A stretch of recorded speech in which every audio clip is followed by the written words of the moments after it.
I'm Lisa Fulmer, also known as Lisa Liza Lou, and today I want to show you how to stitch up really easy, really fast, a reversible fabric gift bag for the holidays. You can pick a couple of really pretty fabrics that go nice together, and you just put your present inside, cinch it up with a ribbon, and you're good to go. Let's get started. So I've folded my half yard of fabric into 4 so I can cut through 4 layers at a time. I've taken advantage of my salvage edge to line everything up so it's nice and even. I've lined up the bottom edge of my fabric on my cutting mat, and I've got my ruler set where I want it to measure, and I'm going to line up my ruler along the lines of my cutting mat so that everything is all squared off. And then I'm going to use my rotary cutter on the heavy setting and cut.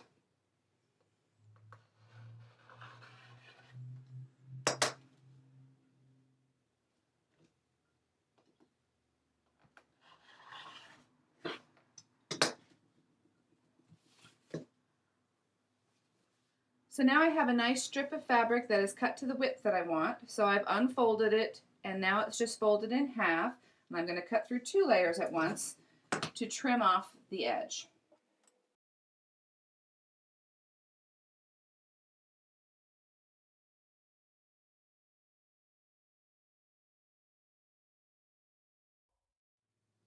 The next thing you want to do with each strip is take it to the ironing board and press yourself a little edge about 3/8 of an inch in on both sides.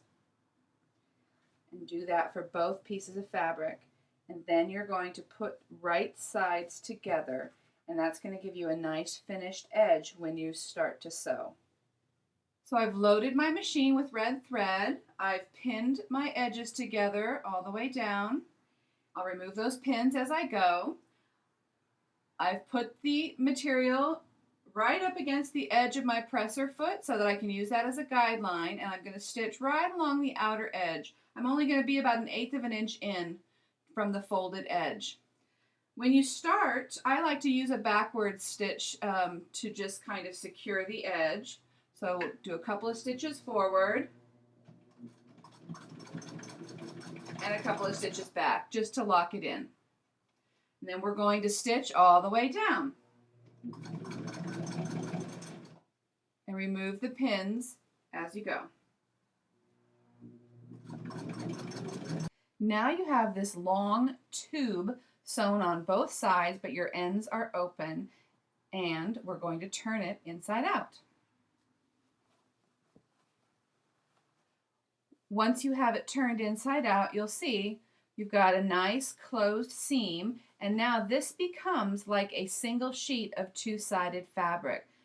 Next, you want to take it to the ironing board to press it nice and flat and get your seams really, really flat.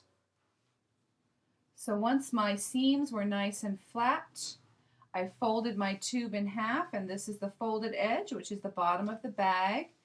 And now this is my final size bag, and the last thing that I did was I ran a stitch straight down the side, and I just nested my foot right up against the ridge of that inside seam. So I have this sort of fake placard on the edge here when the bag is turned this way, but it's all finished.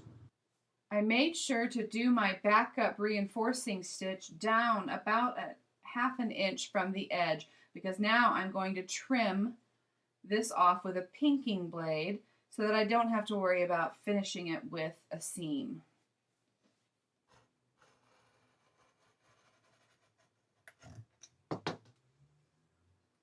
Now we have a nice scalloped edge, and it's less likely to fray, and it looks really cute.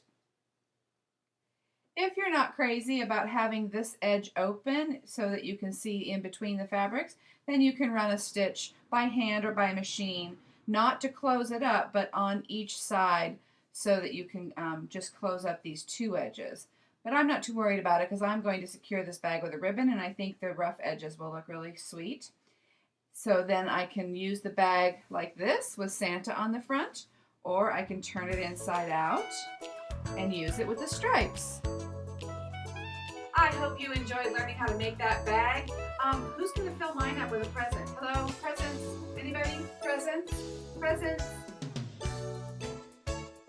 Lisa Fulmer. I think it's cool to craft.